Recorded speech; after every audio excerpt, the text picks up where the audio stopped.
welcome to those who serve. Today we're going to spend some time with BVincent, boy from Texas, lives up in Blue Ridge now, or LJ area, right? Well, Cherry Log. Cherry Log, well, halfway. Halfway. Cherry Log's got, what, 5 houses or something like that? Yeah, it hasn't changed since I was a kid. Well, where'd you grow up? Well, I'm what's commonly referred to as an Army brat. So I lived in quite a few places when I was younger. My dad was career Army, and so we lived mostly in either Kentucky or overseas while he was still in the service. Once he retired, we moved to Texas. Okay. I graduated from high school there, so I say I'm from Texas. So. Okay, whereabouts in Texas? A little town called Alpine out in far west Texas. It's the largest town in the largest county in Texas. That does not mean it's a big town. I've been to West Texas, yes, I understand. It's you just don't drive across Texas in one day. It's a big place. Sun has risen, the sun has set. Here it is in Texas yet. All the stories about Texas are true. That's good. Graduated from high school? I graduated from high school in Texas, went to college at Texas Tech in Lubbock, and entered the ROTC program there back in, this would have been in the 60s.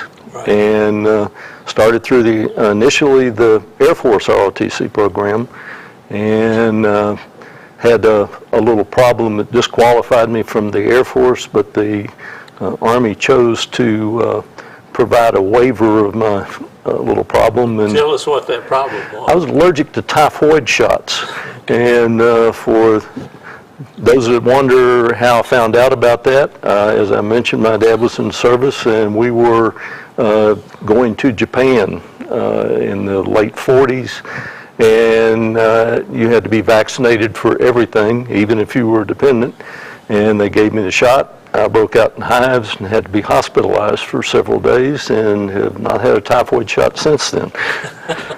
Hadn't had typhoid either. Hadn't had typhoid fever either. Well, I had my share. I got your share of mine too. It seemed like every place I went, I had to take one of those shots. So. I think it was amusing when I first went in the Army, and if you were scheduled to go overseas, which I was, they had to update your shots. And when I went in to the clinic for them to update my shot, I had 2 of the old white fold-out shot records, 2 of them. Yeah. And the medics that were there looked at them and said they'd seen one before, they'd never seen anybody with 2. So all the other guys in my class were going back time after time to get their shots, and I had to get a tetanus booster and a smallpox vaccination, and I was done. Well, I guess it had a good point. Had its advantages. Well, it worked out pretty good for you. You transferred from Air Force ROTC to Army? After 2 years of Air Force ROTC, the folks at Texas Tech helped me out a lot, and they finally suggested that I try the Army. The Army looked at my test scores and everything, and gave me a waiver for not being able to take that shot, approved me for commissioning, and also at the same time for flight training, because I always wanted to be a pilot. All right. Yeah, it's probably a lot easier to become a pilot during that time, a helicopter pilot. Yeah, it was getting increasingly easy to be a helicopter pilot. Yeah, they needed a lot of them. In fact, I have that roster out there. It's only like 18,000 helicopter pilots, so they needed a few of those. So you went to basic with I went through, came out of Texas Tech, out of the ROTC program as a lieutenant, and I was commissioned in air defense artillery. Okay. At that time, the Army did not have a aviation branch like they do now. You were put in some branch, and then you went to flight school. And I went to Fort Bliss, Texas for the Air Defense Officer Basic course. Started out as a Nike Hercules missile officer, and every time I say things like that, it just further dates me. But at any rate, yeah, when I went through, they didn't have the air defense. They were combined. I think I'd been commissioned about 6 months, and they split it. And they just at random said your air defense or your field artillery, and I went into field artillery. Right. But I went to spend about 3 months at Fort Bliss at the Air Defense Officer Basic course, and from there reported to Fort Walters, Texas to start primary helicopter school. And we were talking about that before. You're a year behind me. I went through in 68 and you went through in 69, but they changed the curriculum, right? Well, they when I reported, they took, the classes were divided into sections of about 40 to 45 officers per section, and my class had 3 sections in it.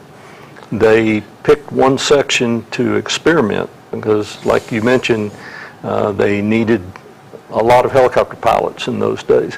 So they were trying to see if they could trim 4 weeks off of the training at Fort Walters by doing everything with program techs and with your flight instructor doing your ground instruction along with the flight instruction. And then we also, instead of flying 1 hour to hour and a half period per day, we were flying 2 periods per day, one in the morning, one in the afternoon. So we doubled up our flying a little bit, and we finished Fort Walters in 3 months instead of 4. Oh, okay. Then they took everyone from our class, and we had no choice but to go to Fort Rucker for the second half because they wanted to keep track of us and see how we did. As far as I know, we were the only class that they ever tried that with. It didn't work out, or? I don't know what the reason was for not doing it anymore. We had what I would consider an average number of people that had to recycle and do part of the training over and ended up in a different class. But for the most part, everybody made it through just fine. Was they have any more accidents than usual? Actually, we had 0 accidents while we were going through Fort Walters, and the only accident that we had at Fort Rucker was 2 students from the class that had an engine failure. So it had nothing to do with pilot error. Right. Well, I guess there's something that we didn't know, and they probably didn't speed them up or anything. So I think flying twice a day would probably be an advantage. It had its advantages and its disadvantages. You kind of got a feel already for what it was like to be tired, right? Because that was a lot of flying for people that were new to it. Right. But by the same token, we didn't spend the other time sitting in class. We spent it at a table with our flight instructor, with him covering the material. And actually, the only time we went to a classroom was if we had to take a written test for 4 months, or for 3 months. I can just barely remember that stuff. So you went to Fort Rucker, is 4 months there? Or? Spent the regular 4 months there. The training at Fort Rucker was the standard 1 month of primary instruments, 1 month of advanced instrument, 1 month of transition to the Huey, 1 month of tactics, and you were done. I went to Savannah instead of going to Rucker, and when I got there, we flew Hueys the whole time. Okay. So I didn't go through. You flew what, 13? We flew our instrument training in the H-13, the bubble helicopter. For the birds. And that's in Lower Alabama in the middle of the summer. taking instrument training in a fishbowl is a real treat. I hadn't thought about that. Yeah, I guess it would be. They didn't have a lot of power. Didn't have much power, and everybody had been flying piston-driven helicopters for 3 months already, Right. and we were ready to get into the Huey, and there we were flying the 813 still. But Did you fly the 23s in at Mineral Wells or the 55? no, I flew the Hughes TH-55s, the Made by Mattel. made by Mattel, powered by 7 rubber bands and a washing machine engine. Yeah, you remember all that. No, I flew the 23s, and they were so weak when you had full tank on a hot Texas day. You had to bounce it down the runway Right. to get it off. But it taught you pilot technique. They taught pilot technique, and then one of the advantages with the TH-55 is the control system on it was very sensitive, and so you learned very quickly the control touch that was required, that would be required later on when you were flying other helicopters, and you got to be very smooth on the controls flying the 55s. Yeah, I've talked to a lot of people, and they talk about flying helicopters. And I said, a good pilot can take off in the aircraft and fly from here to Atlanta, and you'll never see the controls move. They just think it. They just think it. That's right. But it takes you a long time before you can get that good. It takes a long time to get that way. I can remember in flight school initially learning to hover, find the proverbial hover button, Yeah. and the instructor letting you have one control at a time, and everything seemed like it was going very well until he gave you everything at once, and you felt like a football field wasn't enough space to keep you in. I remember those days well. Let's take a short break here on Those Who Serve. We'll be right back. Okay. Verse 13's gone. Yeah, you bring back a lot of...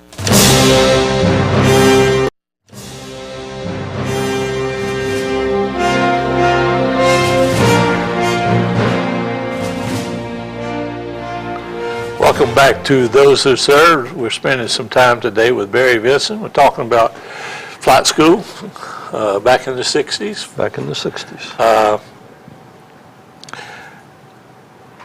How long were you in the Huey?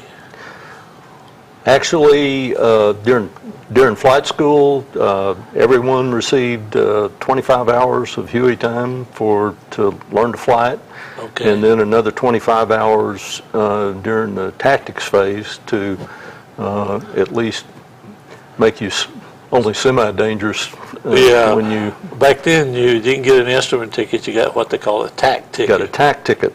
Yeah. I remember in Nam, you didn't have an instrument ticket. When the weather got bad, you couldn't fly without you had an instrument ticket. So they'd just declare an emergency, and you'd fly anyway. Fly anyway. But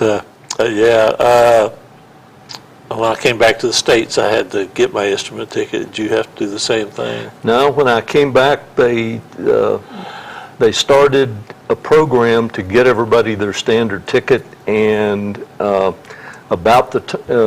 course, the people that were still on flight duty had priority to do that, and I was in a ground assignment at the time, and so we were a lower priority.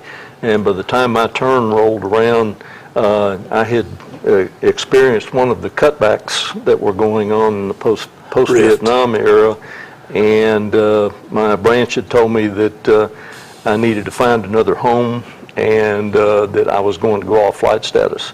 So as soon as Fort Bliss found out about that, I was taken off all the lists for instrument ticket, transition to the OH-58 for flight time, and things like that. What time of year did you graduate? From flight school? Yeah. I graduated in December of '69. 68, I'm sorry. And, no, 69. 69. I graduated in December of 68, a year before. Did you go straight to Nam? No, I went, for some reason or another, they had one of the little bubbles in the system, and there were a couple of classes about the time that I graduated that if you did not volunteer, or if you were not transitioning into another aircraft like the Chinook or one of the others, they sent you stateside. So I went to Fort Hood for about a little over 8 months before I went to Vietnam. I came back from Nam and went to Fort Hood, and I was stationed on there.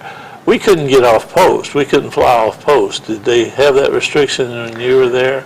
You could. Fort Hood was kind of funny. You could fly off post. You could go to out in the local area. I made a couple of trips to San Antonio and back, carrying some people.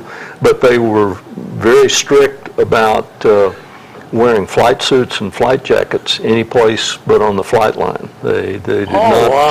The aviators, I guess, I don't know if they thought we had something or what, but the flight suits and flight jackets were not allowed any place on post except Well, at the that airfield. time, that was before First Cav got back there. Yes. Yeah.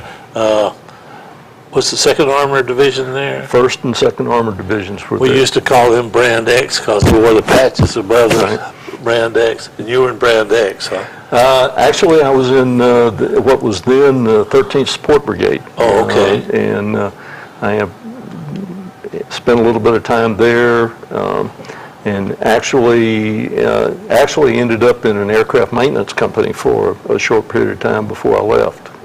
Oh, okay. I was a company commander there, and that was a problem. They wouldn't let the guys go off post, and so flight training, they didn't need a map. You just tell them where the fire point was, and they can go straight to it. Any place. So they didn't get any training really. We actually were getting some time. There was a facility in Lake Charles, Louisiana, that was rebuilding helicopters that had come back from Vietnam, and they had to be brought to Fort Hood for shipment back overseas. And in addition, there was a facility in Muskogee, Oklahoma, that was painting the aircraft. Okay. And the unit I was in, because we were an aviation unit, but not in one of the 2 divisions there, we worked a deal with Red River Army Depot that if they would let us fly those missions, we would allocate the flight time to the pilots that we knew about that needed flight time. So we were flying trips to Lake Charles through the installation in Red River, and also to Muskogee, Oklahoma and back. And so that at least you were getting some longer trips, and Well, that was good training. practice your trade. Whoever your guy was, company commander, battalion commander, somebody, they did the right job. I was frustrated. I had like 44 warrant officers, and they couldn't get off post. It was like I had to discipline them more than anything. So. We had in the aviation maintenance company that I was in, we had at the time, I believe, 6 pilots there, but there were several others scattered around within the support brigade there, and so we knew who everybody was, and so we would call and say, we've got a trip coming up. Okay. And stuff. So it made it kind of nice. I was like in Nam. You just went to the tower and said, I want to go so-and-so, and you hit the ride type thing. That carried over, I guess. So you stayed there. I didn't ask you, are you married yet? At the time, I was not married. In June, while I was at Fort Hood, I got married a short time before I left for Vietnam. As a matter of fact, about 3 months before I left.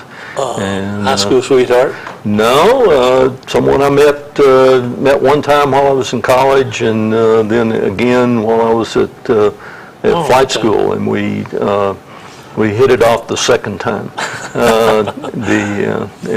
Actually, it was kind of funny. My wife was my sister's roommate in college. Oh, okay. So went to two different schools, but that's how we met. And we married, and we are still married 44 plus years later. So. Well, you beat the odds, I'll tell you that. It's the divorce rate's really high in the military sometimes. So you you stayed at Fort Hood for what, eight or nine? About 8 months. I got there actually in early January, left the end of August on 30 days of leave before I went to Vietnam. You were flying the Huey there? I was flying Huey there, and that was before 58s, wasn't it? That was before 58s, and they didn't have, if they had any Loaches or the 086, I don't remember them, but there were Hueys around, and those were the primary aircraft that we were doing our shuttles to Lake Charles. Yeah, the Loaches came in. You know the story about the Loaches. They almost gave the aircraft to the military, but they charged so much for the parts. Oh, no, I hadn't heard that, but it sounds about right. They just about gave them to them, and they charged so much for the parts that they couldn't buy anymore, and that's why they went to the 58. Loach is a lot better aircraft than the 58, but they're just trying to beat the system. Beat the system. And but that old egg was. You could just about, you could crash it and the guys would survive. Roll up in a little ball. Yeah, you can't say that about a 58. Yeah. You get hurt in one of those. So how many hours do you think you got? The last time I looked back at some of the old logbooks, of course I had the time from flight school, and then some of the odds and ends time, maybe another 100 hours there. Oh, okay. And then the Vietnam flying was kind of strange because the unit I was in, and the pilots in that particular unit tended to pick up lower flying time than someone in one of the assault helicopter companies or you were ARA, right? In the aerial artillery battalion. I think I got a picture of you standing next to your Cobra there. It's about 30 pounds lighter and 40 some odd years younger. Like me, we're twice the men we used to be, right? Yeah, so young captain there standing in front of the Cobra. But, we responded most of the time to requests for fire because we were considered an artillery unit. And so unless we were doing an escort mission for an insertion that was going in, we responded to calls for fire. So it tended to make the flying time in that unit a little bit less across the board. And then depending on your job while you were in the unit, warrant officer versus commissioned, some of the warrants had a little more time because that was their job, was to fly. And commissioned officers sometimes had other responsibilities or other jobs that that limited their flying time. I was in a lift unit, slick unit. It seemed like there was I want to say maybe 10 RLOs, Red Light Officers, and the rest of them were warrant officers. And the warrant officers did most of the flying. You had the platoon leaders and all that kind of stuff. About how many RLOs did you have? We had three flight platoons, and each of them had generally three officers. So there's 9 plus the battery maintenance officer was another one. The battery commander, his executive officer, and the operations officer were usually all RLOs. Were they